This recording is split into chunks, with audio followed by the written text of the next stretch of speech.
Hey guys, Michael Jeeps on the Run. Welcome back to the channel. Today we are talking about lease versus buy when it comes to the 4xe specific model. So let's jump right in. 4xe offers some different advantages when it comes to leasing. What I've noticed is a lot of people who've never considered leasing a vehicle before will lease a 4xe, myself included. We're on our second 4xe and we've leased both of them. So we're going to go through some quick advantages and disadvantages of coming to leasing one of these 4xes. So generally speaking, the disadvantages are actually fairly minimal. The one is some people will say you're renting a vehicle, but you have to keep in mind you're only paying for the portion of the vehicle that you're using. So what do I mean by that?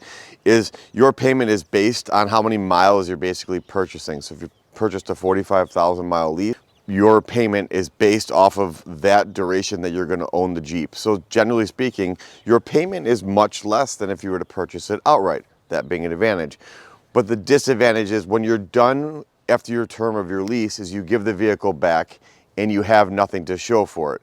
But we're going to talk about some advantages, and it's almost, I think the advantages outweigh any of the disadvantages in the lease. The other thing I will say is the only other disadvantage is you do have to pay attention to the miles on your lease because if you go over, there are costs incurred with that, but there are things that you can do to outweigh that as well. So let's talk about some of the advantages of leasing a 4xe. The 4xe technology has been around for a couple years, but when you purchase a 4xe Wrangler, you are purchasing something that is going to be continuing to change and update as we progress. It's kind of like buying a computer. You're no longer buying a vehicle with a standard internal combustion engine. In 3 or 4 years from now, we know that these are going to be better. We know the mileage is going to be better. We know the longevity and the range is going to be better. We know things are changing. So one of the advantages of leasing it is if there's an appreciation of this vehicle, that's going to fall back on the company, the bank that you leased it from. When you're done with the vehicle and you give it back, so to speak, if it's worth less than the residual value, that's not on you.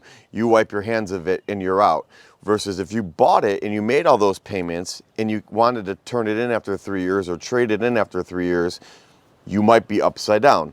Having said that, the Wrangler in all of the history of time has been like the #1 or #2 vehicle to hold its value. The 4xe is a little different because, again, it's like buying technology. We know this is going to change and we know it's going to get better.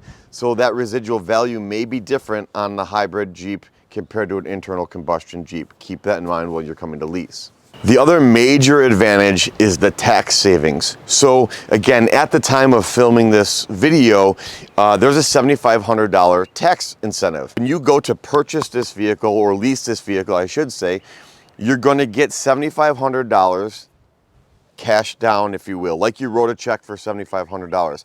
That brings a high altitude or a Sahara 4xe almost cheaper than, you know, a Sport or whatever. It brings it down significantly in comparison. So you get a 4xe well equipped for less than an internal combustion Jeep because of this tax savings. The one thing you need to consider is lease versus buy again is when you lease, you get that $7,500 tax savings like it was a check written right there off the top of the price, off the price of the vehicle.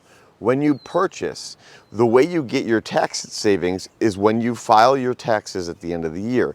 If you qualify, if you meet these requirements, if you meet all these things, you're gonna earn that tax savings back.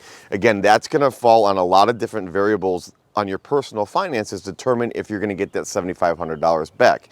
If you make over a certain amount of money, you may not qualify, et cetera, et cetera. So you're gonna wanna reach out to your accountant to see if you qualify for those tax savings.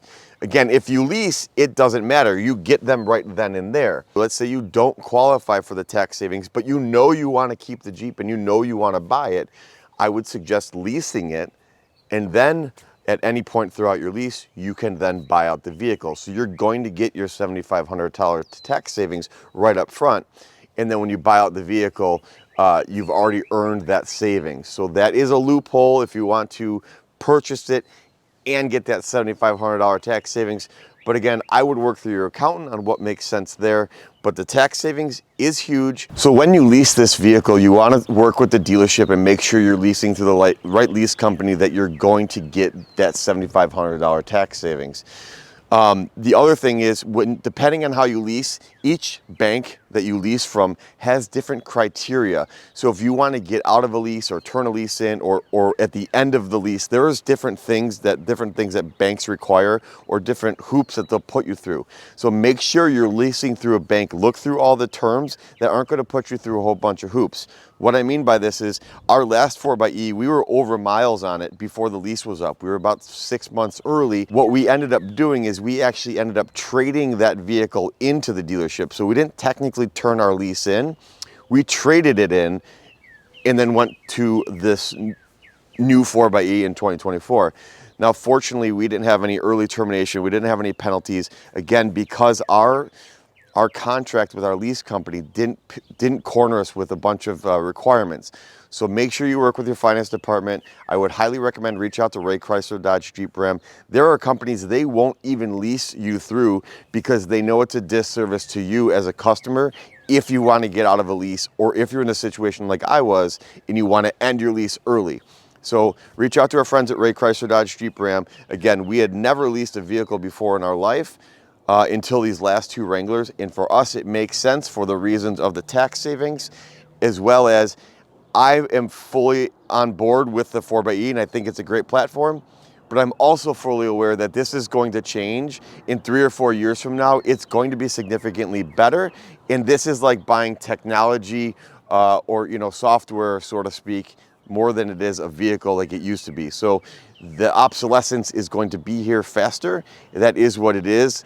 It'll be interesting to see what 2025 and in that next hurdle of 2028, there's some big changes for the 4xe. Thanks for watching. I appreciate it. Let us know in your comments below. Have you leased? Have you purchased? What are your thoughts on the 4xe? As a side note, I will say if the 4xe is not for you and you are about a Wrangler for the internal combustion platform, I would highly consider purchasing one soon, because pretty soon you're not going to be able to get an internal combustion engine only Wrangler. That situation is coming soon. As always, thanks for watching. Please like and subscribe, and we'll see you on the next video.